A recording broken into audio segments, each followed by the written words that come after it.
Hi, ನಾನಿವತ್ತು ಹೀರೆಕಾಯಿ ತಂಬುಳಿಯೊಂದಿಗೆ ಚಟ್ನಿನೂ ಮಾಡಿ ತೋರಿಸ್ತೇನೆ. ಹೀರೆಕಾಯಿ ಸಿಪ್ಪೆ ಮತ್ತು ಸ್ವಲ್ಪ ಹೋಳುಗಳನ್ನು ನಾನು ಕಟ್ ಮಾಡಿಟ್ಕೊಂಡಿದ್ದೇನೆ. ಈಗ ಬಾಣಲೆಯಲ್ಲಿ ಎಣ್ಣೆ ತಗೊಂಡಿದ್ದೇನೆ. ಇದಕ್ಕೆ ಉದ್ದಿನಬೇಳೆ ಮತ್ತು ಹಸಿಮೆಣಸು, ಈರುಳ್ಳಿ, ಬೇವಿನ ಸೊಪ್ಪು, ಅರಿಶಿನ ಎಲ್ಲ ಹಾಕಿ ರೋಸ್ಟ್ ಮಾಡ್ಕೊಂಡಿದ್ದೇನೆ. ಅದು ರೋಸ್ಟ್ ಆದಮೇಲೆ ನಾನು ಹೆಚ್ಚಿಟ್ಕೊಂಡಂಥ ಹೀರೆಕಾಯಿ ಸಿಪ್ಪೆ ಮತ್ತು ಸ್ವಲ್ಪ ಹೋಳುಗಳನ್ನು ನಾನು ಇದಕ್ಕೆ ಮಿಕ್ಸ್ ಮಾಡಿ ರೋಸ್ಟ್ ಮಾಡ್ಕೊಳ್ತೇನೆ. ಅದು ಎಣ್ಣೆಯಲ್ಲೇ ಬೇಯಬೇಕು.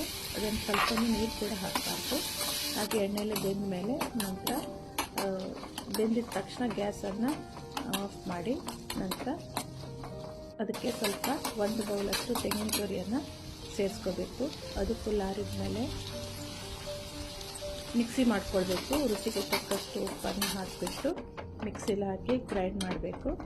ಇದಕ್ಕೆ ನಾನು ಹುಣಸೆಹಣ್ಣು ಹಾಕಿರಲಿಲ್ಲ, ಲಿಂಬು ಜ್ಯೂಸನ್ನು ಹಾಕ್ಕೊಂಡಿದ್ದೇನೆ ನಾನು. ನಿಮಗೆ ಬೇಕಾದರೆ ಹುಣಸೆಹಣ್ಣು ಕೂಡ ಹಾಕ್ಬೋದು, ಆಮ್ಚೂರು ಪೌಡ್ರ್ ಬೇಕಾದರೂ ಹಾಕ್ಬೋದು ಹುಳಿಗೆ. ನಾನಿಲ್ಲಿ ಲಿಂಬು ರಸವನ್ನು ಹಾಕಿದ್ದೇನೆ. ಈಗ ಒಂದು ಒಗ್ಗರಣೆ ಕೊಟ್ಟರೆ ಆಯಿತು. ನಾನು ತುಪ್ಪದಲ್ಲೇ ಒಗ್ಗರಣೆ ಹಾಕಿದ್ದೇನೆ.